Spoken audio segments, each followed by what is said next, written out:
Bem, o primeiro exemplo então aqui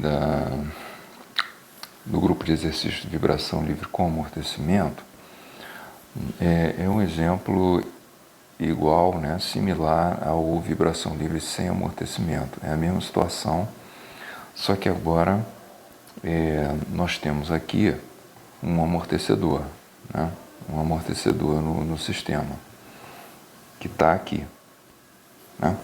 Esse amortecedor tem esse valor aqui para o C dele. Bem, então, o que acontece? Essa é a única diferença de um problema para o outro. E o que está sendo pedido aqui, obviamente, são perguntas relativas a um sistema agora amortecido. Então ele pede o deslocamento x da posição de equilíbrio como função do tempo, como ele pediu o outro, e ele quer a razão de duas amplitudes sucessivas da oscilação amortecida. Tá? Bem, então trata-se de um sistema amortecido, né? Ele vai ser colocado para oscilar, né? Aqui é a mesma condição inicial, né, que foi dada no problema sem amortecimento, na situação sem o amortecedor, 200 milímetros, a mesma massa, né? O mesmo K, né? Tudo igual, né? O que muda agora é a situação porque nós temos um amortecedor. Bom, então, o que acontece? Tudo aqui vai ser rigorosamente igual, né? Tudo vai ser rigorosamente igual, né? Diagrama de corpo livre, do bloco, da polia, a condição de repouso, né? Essa condição, essa relação aqui entre a componente do peso e o delta estático. O que muda agora, né, é que a condição de movimento, a condição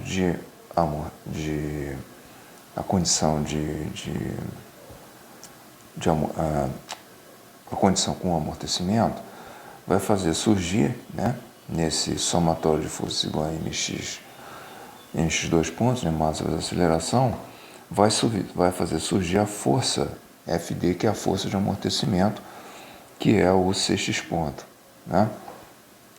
Bom, aqui na polia, isso no bloco, né? Na polia tudo continua do mesmo jeito, né? E nós vamos fazer então a substituição, né, que foi feita no problema anterior. Vamos então eliminar a componente do peso, né, e vamos ficar com a equação de movimento, né? Só que aqui novamente a gente vai ter o deslocamento do ramo da mola, aqui o deslocamento do bloco e a relação entre o deslocamento do bloco e o deslocamento do ramo da mola, né? O deslocamento da mola é o dobro do deslocamento do bloco. Então, logo a gente vai multiplicar isso aqui, né, por 2, com essa 2x, vai ficar 4kx. Bem, aí a partir daqui é que o problema começa a ficar diferente, né? Porque agora com o amortecimento, o que acontece? Quando a gente divide pela massa, como a gente fez antes, a gente tira a massa desse primeiro termo aqui, ela aparece aqui. O que aparece aqui multiplicando o x é sempre o quadrado da frequência natural, então é isso que está aqui, então 4k sobre m é a frequência natural quadrada, e aparece então o termo do meio aqui, né? Multiplicando a primeira derivada, c sobre m. Mas a gente já sabe que c sobre m é igual a 2ζ ômega n. Portanto, nossa equação escrita em função de zeta e de ômega n fica dessa forma aqui. Então, a solução da equação vai nos dar a história do deslocamento no tempo. Esse deslocamento no tempo, ele está escrito aqui que ele vai se comportar dessa forma, ou seja, que vai haver vibração, né? Que vai haver vibração por causa do cosseno aqui, e essa vibração vai ser amortecida por causa dessa exponencial negativa. E a rigidez real do sistema é 4K, né? É 4K como está aparecendo aqui, né? Que seja um K equivalente. Mas esse 4K apareceu porque nós temos, por causa daquela montagem, né? Que nós temos uma polia, nós temos a mola, né? Aqui um cabo rígido, aqui tem o K, então vai aparecer aqui uma força de tração, aí aqui já vai ter duas vezes, né? Vai ser duas vezes, e o que vai acontecer é que o deslocamento daqui da mola vai ser duas vezes o deslocamento, esse deslocamento X aqui é X e aqui é o X de K, né? Então, X de K é duas vezes o deslocamento X, então por isso que aparece o 4 ali, né? Aqui ó, aparece o 4 aqui. Bom, a questão da vibração, né, de ser assumido aqui que a resposta vai ser dada dessa forma, está se entendendo aqui, subentendendo que vai existir vibração. Mas a gente sabe que a gente tem que verificar o C crítico, né? O C crítico é 2 raiz de km. E com o C crítico a gente verifica o zeta. Então é isso que a gente precisa verificar, né? Então o zeta pode ser igual a 1, pode ser menor que 1 e pode ser maior que 1. Né? Então só vai ter vibração se o zeta for menor que 1. Tá? Então a gente tem que verificar isso daqui. Certo? O mais correto seria, vamos verificar o zeta primeiro para saber que tipo de movimento vai ter. Vai ser um movimento vibratório ou não vibratório. E aí, na verdade, isso é feito aqui. Ó. Isso é feito aqui. Né? Ou seja, o zeta é igual a C, né? O zeta é o C sobre o C crítico, né? O C é 100 e o C crítico, fazendo a conta, dá 2 raiz de km, 2 raiz de km, que vai dar aqui o K é 500, né? A massa é 20, então vai ser 10.000. Então vai ser raiz de 10.000 que vai dar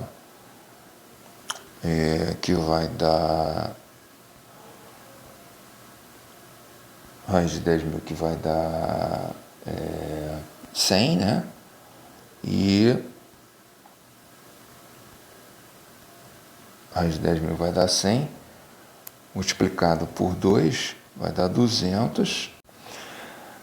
Na realidade vai ser o K equivalente 2.000, né? Multiplicado por 500, né? E raiz quadrada, né? Então vai ser 500 vezes 2.000 raiz quadrada vezes 2. Então vai dar raiz de 200, né? Raiz de 200, raiz de 100, de 500, né? Vezes, não vezes 20, mas sim vezes 2.000, né? 500 raiz de 500 vezes 2.000 vezes 2, né? Então, isso vai dar 400, ok? Desculpa, em vez de 500 vai ser 20, né? 20, que o K, olha só, o K está aqui, ó. O K é 4 vezes 500, né? Na verdade é o K equivalente, é 4K. Isso é 4K. 4 vezes 500, dá 2.000. Só que a massa é 20 quilos. Então não é 500 aqui, né? Na verdade aqui é 20, né? É 20 vezes 2.000. Né? Aí 20 que é a massa, 2.000 que é o K. Então isso dá 4.000, né? 4.000, raiz de 4.000 vai dar 200, né? Raiz de 4.000 vai dar 200, né? E aí,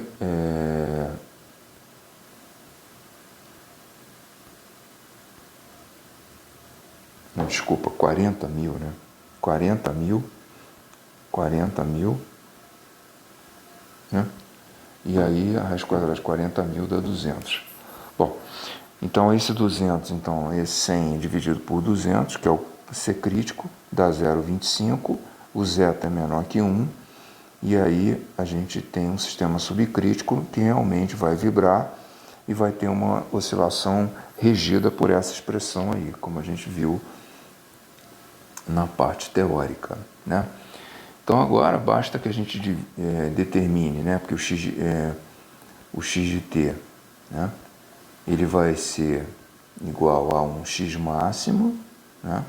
Que multiplica a exponencial real negativa, que multiplica aqui um cosseno ou um seno, foi escolhido aqui cosseno, da frequência natural amortecida menos o ângulo de fase. Então a gente tem que determinar o x máximo, a frequência natural amortecida e o ângulo de fase numericamente para a gente ter o x de t. Bem, a frequência natural amortecida é a frequência natural multiplicada por raiz de 1 menos zeta ao quadrado. A frequência natural, né, é 10, né? A frequência natural é 10, que é o raiz de k sobre m, né? Raiz de k sobre m.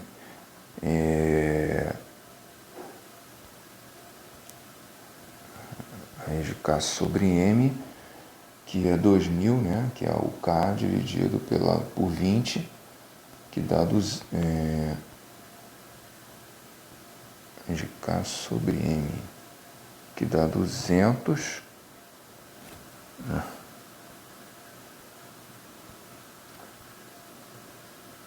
né? Que dá 2, que dá 100, aí raiz de k sobre m, 100, raiz de 100 dá 10, né? Então a frequência natural é 10.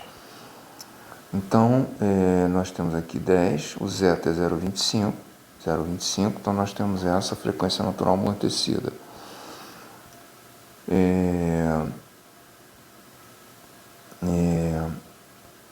Isso aqui então é a equação, né? Porque o 5 é o 2 zeta ômega n, e aqui é a frequência natural ao quadrado, 100, né?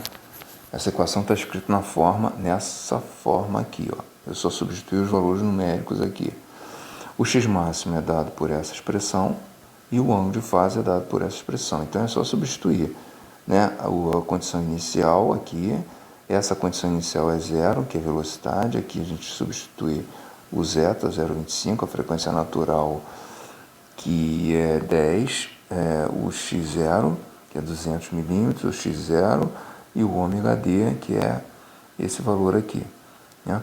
E no ângulo de fase a mesma coisa, o x0, o zeta, o ômega n, o x0 e o ômega d, né? Tá, aqui na verdade é ponto, né? Tá errado isso aqui, então isso aqui é zero. Bom, então nós temos aqui, substituindo os valores, a gente tem esse valor aqui para o x máximo, esse valor por ângulo de fase, aí a gente coloca lá x máximo, ômega d, ângulo de fase, e aqui o resultado do menos zeta ômega n, né? Que é o 0,25 vezes 10, dá 4. Então está respondida a primeira pergunta. É essa forma como o sistema vai vibrar no tempo, em metros, né, o deslocamento. E a razão de amplitude dos dois máximos sucessivos é o decremento logarítmico, né, que é aquela partezinha da matéria, a última parte da matéria que a gente viu. Então a gente tem a razão xn sobre xn mais 1, e o log neperiano de xn sobre xn mais 1 é dado é igual a essa expressão aqui. Então o que eu estou querendo é a razão, né? A razão. Então essa expressão aqui eu conheço o zeta, né? Levo ao quadrado aqui, ele aqui em cima, calculo o valor dessa expressão aí e igualo ela ao log da razão das amplitudes, né? Logo, a razão das amplitudes é 5,06, ou seja, a cada ciclo, né, a amplitude cai praticamente 5 vezes por causa desse amortecimento aí, tá? Então essa é a segunda pergunta, a resposta à segunda pergunta. Okay? Então esse é o primeiro exemplo do sistema com amortecimento.